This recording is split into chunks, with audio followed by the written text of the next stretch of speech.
Yeah, it starts really bad going down right here. And then up here. Yeah. I got 12 vials of anti-venom. This is the terrifying and deadly Sidewinder snakebite story of Wendy and Eric. But first, what kind of snake is a Sidewinder? Also known as Crotalus cerastes as its scientific name, the Sidewinder, a fascinating species of rattlesnake found in arid regions, possesses several distinctive physical characteristics and behaviors that aid in its survival. One notable feature is its unique method of locomotion, characterized by a sidewinding motion where it lifts portions of its body off the ground while moving laterally. This adaptation allows sidewinders to traverse loose sand and navigate their desert habitats with remarkable agility. Physically, sidewinders are well adapted to their environment, sporting a light coloration that helps them blend seamlessly into sandy terrain. Their triangular heads are equipped with heat-sensing pits, enabling them to detect prey and potential threats even in darkness or low visibility conditions. Additionally, sidewinders possess venomous fangs capable of delivering potent cytotoxic venom, which they use to subdue prey and defend themselves against predators. Overall, these remarkable adaptations make sidewinders formidable predators and survivors in the harsh desert landscape. Now, what are the circumstances that led to Wendy and Eric getting bitten by this formidable snake? So he's, if you look at his rattler here. It was just another day in Eric's cozy living room, where he found himself captivated by the allure of the Sidewinder. That's about 10 buttons, so he's pretty much full grown. He's shed once for me. Now, Eric wasn't exactly a seasoned herpetologist. In fact, his knowledge of snakes barely scratched the surface. But there he was, holding a sidewinder in his hands, all for the sake of a few likes and a stroke to his ego. Y'all can see here, but we'll see the sidelines a little bit. Little did he know, this encounter with the Sidewinder would soon become a tale of caution and survival, one that he would never forget.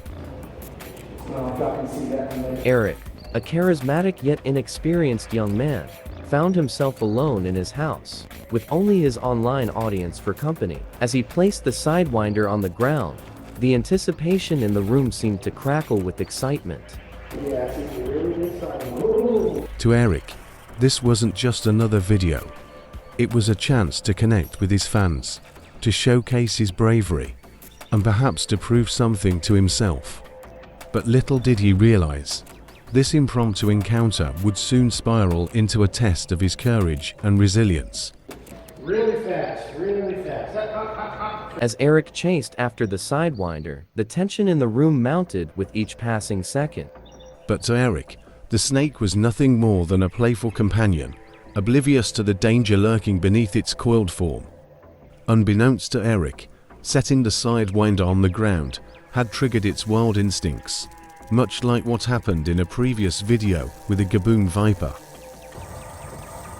You can hear the huffing. Now, But instead of recognizing the signs of agitation, Eric continued to chase after the snake, calling it sweet names and attempting to pet it like a dog. With each step, Eric unwittingly pushed the Sidewinder closer to its breaking point. Unaware of the danger, he was courting with every careless gesture. let me approach it, okay?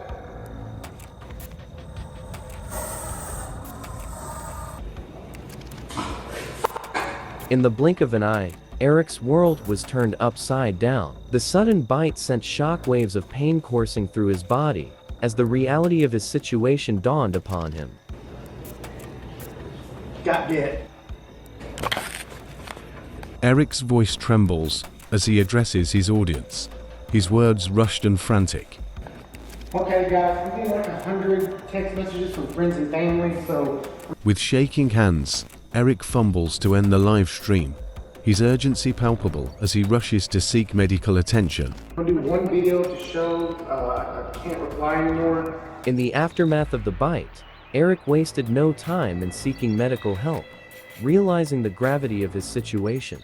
As you know, you all saw I got bit on my Sidewinder yesterday. Later, he shared with Mark a chilling image of his swollen hand, a stark reminder of the consequences of his reckless actions. He tagged me right here. Most of you saw the video. It was a sobering moment for Eric, one that would forever serve as a reminder of the dangers of underestimating nature's power. As you can see, massive swelling on my arm here. I got 12 vials of anti-venom. My snake handling days are done.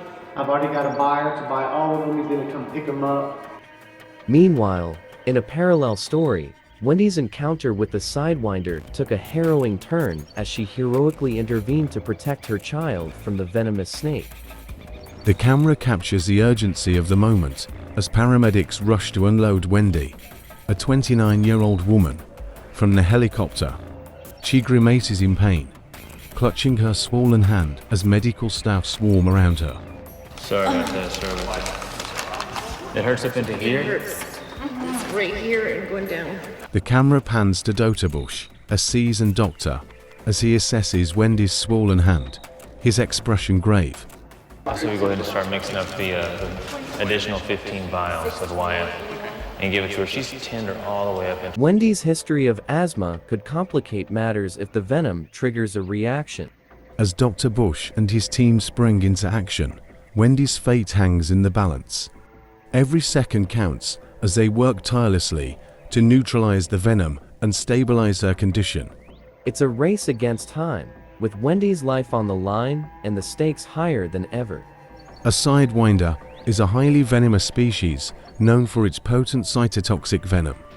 This venom can cause severe tissue damage and necrosis, leading to extensive swelling and pain. With the sidewinder's decapitated head now in their possession, Dr. Bush and his team have a crucial piece of the puzzle in their hands. The venom from this snake can trigger a cascade of symptoms, including nausea, vomiting, dizziness, and difficulty breathing. Given Wendy's history of asthma, they needed to be especially vigilant for any signs of respiratory distress. As they begin treatment, Dr. Bush and his team are acutely aware of the potential complications of envenomation and the importance of acting swiftly to counteract its effects. As the camera focuses on Wendy, she lies in her hospital bed, her hands on her belly. Despite the ordeal, she wears a serene expression, a testament to her resilience. In the days that followed, Wendy embarked on a journey of recovery, her spirit unbroken despite the trials she had faced. Through the expert care of Dr. Bush and his team, she slowly but steadily regained her strength. But beyond the physical healing, Wendy's encounter with the Sidewinder left an indelible mark on her psyche. The sacrifice she made to protect her daughter served as a poignant reminder of the dangers that lurk in the natural world. Just as Eric had learned from his own brush with danger, Wendy emerged from her ordeal with a newfound respect for the potency of a sidewinder's venom. It was a lesson learned in the most unlikely of circumstances, one that would stay with her for a lifetime. You know, I guess a lot of people think a juvenile snake doesn't really look dangerous. It's very small, it's not very imposing like a big rattlesnake, and the baby rattlesnake's rattle doesn't make a sound. So if it's not as scary, and even if it was making a little rattle, a kid might think it's a plaything still, like a baby rattle, you know, with kind of a punch. As we reflect on Eric and Wendy's stories, one thing becomes abundantly clear. Snake encounters can quickly turn from fascination to danger, if not approached with caution and respect. Both Eric and Wendy found themselves face to face with sidewinders, their lives forever changed by a split-second decision. But amidst the chaos, there are valuable lessons to be learned. First and foremost, prevention is key.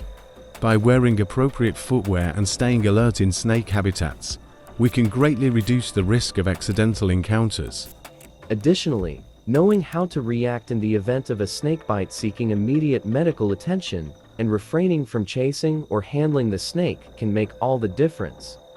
Ultimately, Eric and Wendy's stories serve as powerful reminders of the importance of respecting nature's boundaries and prioritizing safety above all else. Let their experiences be a cautionary tale for us all. Before we conclude, there's one crucial aspect of Eric and Wendy's stories that we must address. the importance of snake conservation and responsible interaction with wildlife. But you have to be careful because the decapitated snakes, sometimes these heads have a little bit of reflex activity in them, and they can bite you even an hour and a half after the snake's been decapitated. In Wendy's case, the sidewinder that bit her was tragically decapitated by her neighbor in a misguided attempt to neutralize the threat. But the truth is, decapitating snakes not only harms these magnificent creatures, but also disrupts the delicate balance of our ecosystems. Instead of resorting to violence, let's commit to educating ourselves and others about the vital role snakes play in our environment. By promoting coexistence and conservation efforts, we can ensure a brighter future for both humans and wildlife alike. And to all our viewers, your support means the world to us. Likes, shares, and comments on this important subject are not only appreciated, but vital in spreading awareness. Together, we can make a difference. Thank you for watching, and remember, let's respect, protect, and coexist. The thing with Eric, he mentioned to me that he did it for the wrong reasons. For likes, for ego,